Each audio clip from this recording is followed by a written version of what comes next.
We are 555, and we are in the break room with TWU Local 555.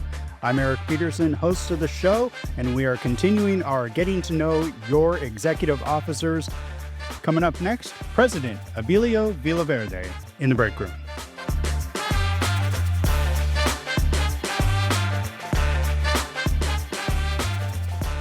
So I think we're coming up on like 50-something episodes of this. You were like number 8 because you were my District 8 representative the last time we talked on the podcast. Awesome. I mean, a lot has happened since then. I think it's safe to say. We don't really need to get into much why you wanted to run for office because it's been asked and answered. You campaigned, you won. But since April, you took office and you've had a hell of a year, I should say. Can you talk about, when you look back on it, some of the strong points, the high points for you, and then we'll get into some of the low points for you as well. Yeah, it was very busy. There was a lot of people that were new to the board that had never been a district rep and officers that have never even served on the board. So having 8 years of experience on the board, it kind of helped me help them because the transition was not smooth for a lot of people on the board. And we're going to work on that before the next election and changing on how these things happen. But it was very busy in the beginning. There's a lot of things that I wanted to change and see done differently. And before I could even do those things, there were other challenges that needed to be addressed first. And so we did. We worked well as a team. The whole board did. And, caught up on things that were a little behind. And Jason, like I wrote in one of my articles, his transition was not great. And so there's a lot of things that needed to be done. And he's been doing them. And so I'm very proud of the job that he's done, all of them. But him, with not getting a lot of input from the previous treasurer and having to switch things over, and now we're digital as far as payments and doing all that. Like, he's brought us into another age. I mean, it really is a learn on the job position because there's no way to know until you get there. Like you said, you've been a district rep for a long time, but once you step into that role of president, it's a completely different ballgame. It's that times 9 times 1,000. It made me think of something when I was talking to District 2 Rep Edgar Jimenez about. He was just in those early stages of learning how to be a district rep on the job, and then he got hit with some of these closings and reductions in force. What's sad is we were in our first board meeting and I got the call from Chris Johnson. Oh, really? Yeah. And that was not a call I'm expecting to get at all, hope to ever get, during this term. And so, we happened to be during lunch and he called me and Labor called me, told me, and I thought it was a joke. I'd hoped it was a joke. And so we had to, when we came back from break, I had to, tell everyone, we're going to suspend our normal business. And I had to announce it. And, we had to make sure that we ended our meeting early to make sure that the 2 district reps that were affected, that they could get to those cities. Because it was very important that someone from the board be in there, specifically the district rep who's representing that city, to be there to answer questions. Because obviously there's going to be like, wait, what's going on? Can they do this? Article 15 coming into play, people having questions. And I'm glad that we did that because talking to one of the other union on property, IAM, no dig at them, but IAM, they weren't there. Some of them didn't show up for weeks later. And so their members were pissed. Like there was no one from their work group to answer some questions and, show some empathy and just support them from now some difficult decisions that they were going to have to make on where do they go. And I will tell you, that is a low point. One of the other low points was, after we had, and I have meetings with Chris Johnson every month, that meeting after that, I specifically asked him with the other VPs present, like, are we going to have this conversation again? Or is this going to happen again this year? And I got told, to my face, nothing on the horizon. That was a lie, because there's no way Atlanta just all of a sudden just popped up. And what's really disappointing is that some of the members that were rift in Fort Lauderdale, Atlanta should have never been a landing spot. If there was a possibility, because we had several members that were rift in Fort Lauderdale, went to Atlanta, and then got riffed again. And that's preventable on their part, Yes. on the company's part.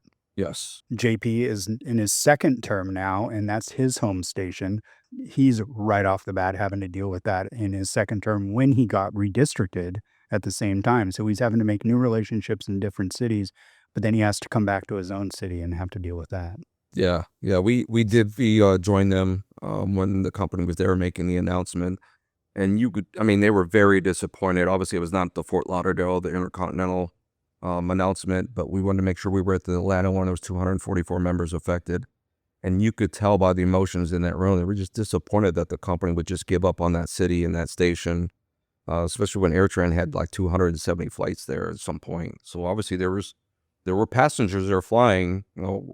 They had a different model to flying, but obviously something was working for them. And to see just Southwest abandon Atlanta like that was very disappointing. And then also coming into the position, you had to hit the ground running because you were automatically just handed a handful of cases. And then with the more and more attendance and discipline cases coming in, you and the other vice presidents had to take some of those on. Yeah, we did. Obviously, as a district rep, I kept several of my terminations every single year. And so I'd been used to dealing with them. Tony Slavings, once being a former district rep, he has had that experience. So to help spell some of these grievance specialists, because they were just coming in nonstop, some of these guys were getting 2 cases a day. Right. And, you're not properly representing each member when you can't afford to give them much time to each grievance, and you're not getting them back expeditiously as you could because of the workload. So I kept roughly about 8. Tony kept some, and so did Brian, and we needed to do that until we could get to the point where we could decide as a board where we're going to add grievance specialists. And then we made that decision. We posted it. We've added 2. So the 3 of us have not had to keep any terminations, and those 2 additional people have helped round out the work evenly. When did you start to really feel like you had your sea legs underneath you in the position of president? Or does that even ever happen when you're in your position? I learned pretty quickly that you think that you've got your day figured out, and then a phone call comes, or there's a meeting here or a meeting there. And, there were several days where I would jump like from meeting to room and have 3 or 4 meetings in one day. That was the struggle early on, is like, how do I fit all this in one day? And then, so that, as far as the sea legs, it was like figuring out, where do I get the time? Because there are so many things that need to be paid attention to. Like, in order to effectively do this position, you have to be on top of things every single day. There can't be a day where you're just sitting there going, okay, that's taken care of. Like, as the president, I'm in control of the staff here in the office. So they're constantly every day reaching out to me about decisions that need to be made. Mm-hmm. And so besides the staff, I got district reps that are calling me, and then the VPs are calling me. And me and Jason, we talk several times a day about expenses and, receipts and stuff like that. So there's, as a district rep, I never used vacation. I probably should have.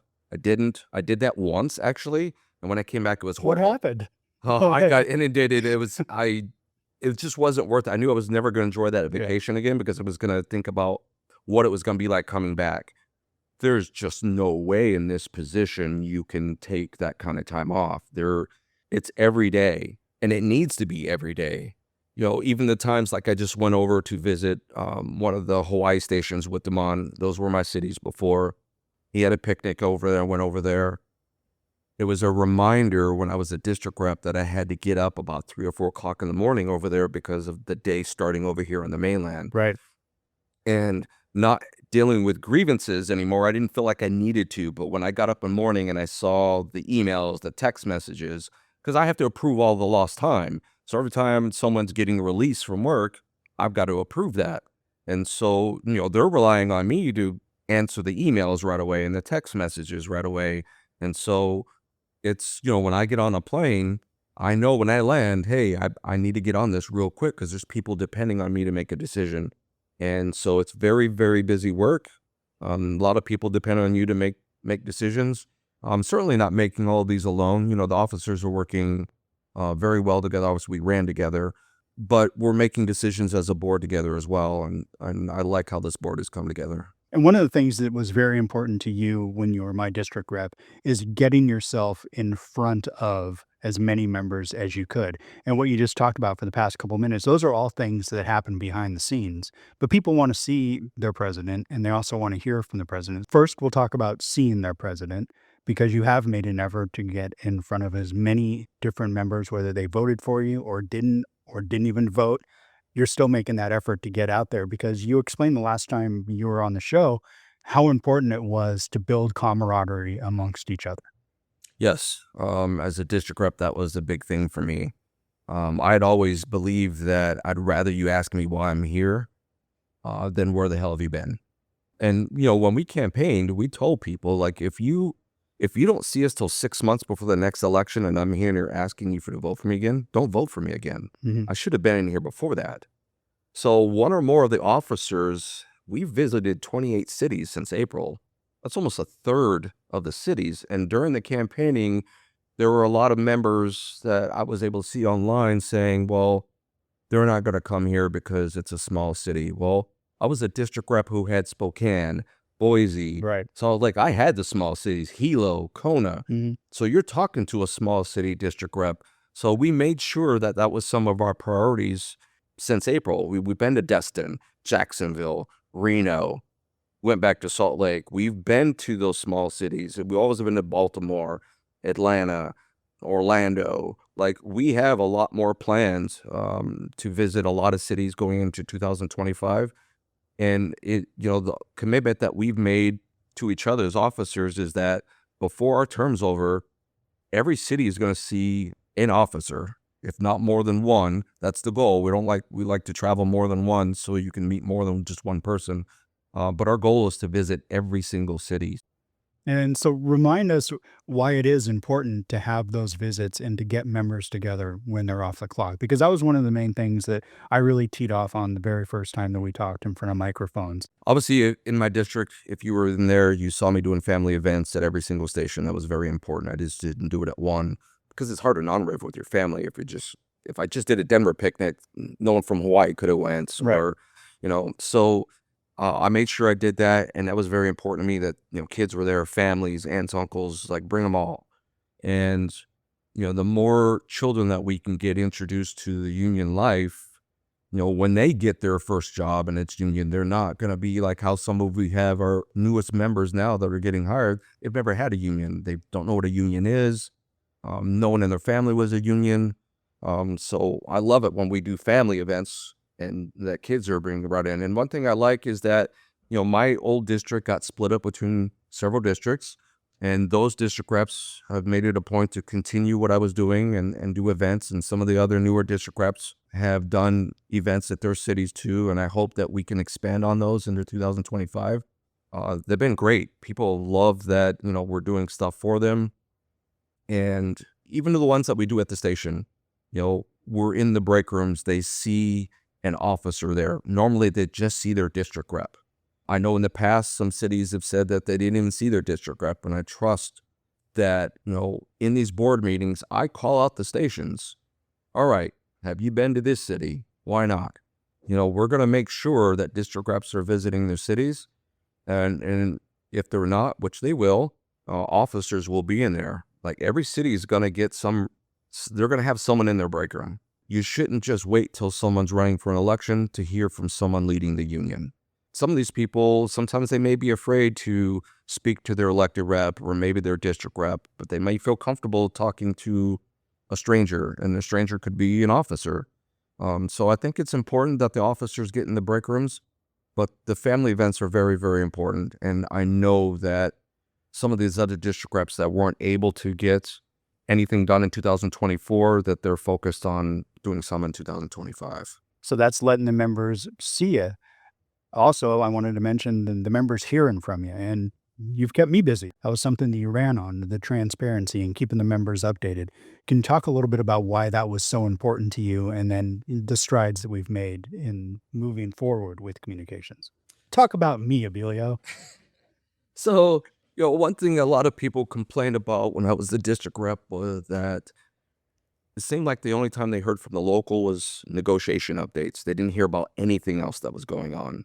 So that was a big thing for me, is that we would let everybody know, like the aircraft cleaning grievance, things like that, things that affect our members, anything in regards to the Elliott group when that was coming out. I want to make sure everyone knew that, hey, I'm meeting with them, Right. in the company, meeting with the company, that they wanted us to sign things, letting people know what's going on, right? You pay our salaries, you pay dues, you should know what's going on within your local, and you elected us to run this on your behalf and for you. And so we should be letting you know what's going on. And it's very important. And you're right. Like some of the comments I've seen so far since we've taken office is that, we put out more communication since April than probably the last 3 years. So I have kept you busy.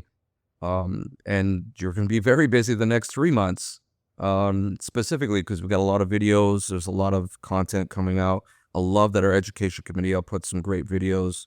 But yeah, communication, transparency, education was a big thing. Yeah, and leveling up the quality of the content as well. I mean, admittedly, if you look at any 20,000 person company in the world, they do not have one me doing the job. And that's why this board found it necessary to add to the communications and actually have a communications committee where you can have specialists. The fact that you were able to recognize that immediately, put something into motion, and that helps put forth your message that we want to be more transparent and we want to communicate more. So I thank you for that. I think great things are to come, and you don't ever have to worry about keeping me busy.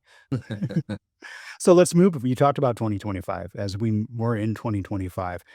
What do you, there's no way to actually predict what's going to go on. Cause like you mentioned earlier, some days you'll just get a phone call and it's going to be the worst phone call of the year. You don't know. How do you envision 2025 going based on, the market and how the company is going and, you know, how they're reacting to you, your meetings with them? Do you have a prognostication about how you feel things are going to go? And then I'm going to play this for you a year from now. And I see. If I only had a crystal ball where I could see the future. No, I think that we've identified the things that needed to be changed, and we've changed a lot of things. There are a few more things that are pretty big that are coming. I can't elaborate onto those due to the sensitive part of things and how those affect people that we currently deal with. But we have some new exciting things coming, and I like where things are going. We're on top of a lot of things that needed to be on top of. And I think like just within the officer roles, I've added more responsibility to Nicole. She's a recording secretary. She's done a great job with the new hire classes and the packets compared to what was being presented in the past. And so, but I've added to her plate, the dues checkoffs, dues, anything to do with letters, that's now her responsibility. So I've kind of added to that. So we've streamlined some things. And so I think we're all on the same page and nothing's going to get missed. That's the big thing, is not just like timeframes and agreements. There are important decisions that have to be made in this office and things need to be followed through. And the five of us are definitely following through with them. And so I like where 2025 is going. Again, it's got some exciting changes coming. And yeah, I look forward to it. I think we grew as a group, not just the office, but as the board. And I like where we're going. as we are in 2025 and moving forward, I usually end these interviews with how can the members help you help them? You got some big asks that you need from the members this year in terms of we got to do better to make our union more strong. And that is, we got to stop getting terminated. Yes. To have 630 plus terminations compared to 446, I mean, that's almost 200 more. And that required us to hire a few more grievance specialists. So if they're going to slow down hiring people because they don't have the planes, in order for us to move up in seniority, we need them to hire people. We need to keep our jobs. And so we need people to read that contract, come to work, know your reporting requirements, know when you can turn our doctors, know about your FMLA. Attendance is the biggest key. And for some reason, it's about 3.5 years and under as far as our membership. So we got members that are getting hired and they're not staying to 4 years because they're just not coming to work for whatever reason. And things happen. Right. and they can affect people, but there are things that are in our control. And so we need to come to work and make sure that we're not losing our job for attendance. We also need to make sure that we're interacting with each other properly at work. What do you mean by that? Well, we got a lot. Our second most terminations are social media or stuff that we're saying inappropriate behavior. So ER investigations are through the roof this last year because of what we said to each other, or what we threatened to do to each other over a cart, over a tug, over a girl, over a guy. There's some language that we use outside of work. We seem to be bringing it into work. That's something Southwest is not going to tolerate. When we see all these terminations, it's not like we're getting all these people their jobs back. So we're losing members because they're not hiring as much as they're terminating people. And people leave the work group. They make poor career decisions and go into management or go into 556 or other areas. We have the ability to keep people here. That's why the education committee started off with their first article in the contract is educating our members on attendance, because that's the biggest area of concern. And then we can really start working towards full prosperity, being the most prosperous union that we can be. Yes, that's the goal, is to keep as many people here as possible. But it's an effort, right? The team is not just the union. The company needs to make an effort to try to educate the members. And, if they see somebody doing something wrong, let them know. One thing that comes to mind, I had an agent out of one of my cities as a district rep. The company knew when he called in and asked for how many protected sick hours that he had, that he only had 8. Well, they knew his shift started before 5 and it required more than 8. They could have easily in that conversation said, hey, you have 8, but you're going to need more than that, so be careful. They didn't, because they feel like they don't have to. Well, that person, when they called in, that was their 6th point and they got terminated. Just a little thing like that, where, even if they say that's not my job, that's the right thing to do. You know why I'm calling to get that number, and you know that number is not going to be enough. So I think there are both parts, the union and the company, to work on to educate the members as much as possible, so we're not losing employees. Well, I'm going to find a way to end this on a more positive note, but I can tie it to what we were just talking about. I know that the retiree dinner is very important to you. I think the point is that we want these retiree dinners to be as big as possible. These aren't fiery dinners; these are retiree dinners. So I know you have an announcement to make about the 3rd retiree dinner. Yeah, that was a big thing for me as a district rep, as I came up with a program to honor our retirees. And then it got passed on to other members of the board who morphed it into what it is now, retiree dinner in Las Vegas at South Point Casino. They've been very hospitable there, and so we have no reason to go into another arena, but that's a very good location. This last year was a great turnout. One thing I loved about it is that first week when we came back from that retiree dinner, obviously word got out how great a night that was, that so many people were calling in to update their information for next year. Like, hey, I didn't know you guys are having one. Here's my phone number. Here's my address. So we anticipate a really big turnout next year. And obviously with the VSP, there's members that are currently going to be going out. So, we got members that are probably currently on the books that are going to hopefully attend. But August 20th, 2025 is our 3rd annual at the South Point Casino. We'll post something formally as we get closer. But if you're soon to be retired, or you're retired listening to this, thank you for listening and keeping involved in the union, but we'd love to see you. Awesome. Do you have any final words for the members of TWU Local 555? We are 555. That's where I got the outro. I got the outro from you, and then I started using it immediately after that. You dropped a $5 word in the middle of it, so I can't say that on the show, but I started using it after rep training when you started doing that. Thank you so much for coming in and talking to us. You're welcome. Thank you, sir. He is Abilio Villaverde, president of TWU Local 555. I'm Eric Peterson. Make sure you follow us on social media. You can listen to this podcast wherever you get your podcasts. Bookmark our website, twu555.org. All the information that you need to be the best union member you can be is on that website. Feel free to reach out to your rep at any time. That's what they're there for. And also thank them, because it is a thankless job. So for Abilio, I'm Eric. We'll talk to you soon in the break room.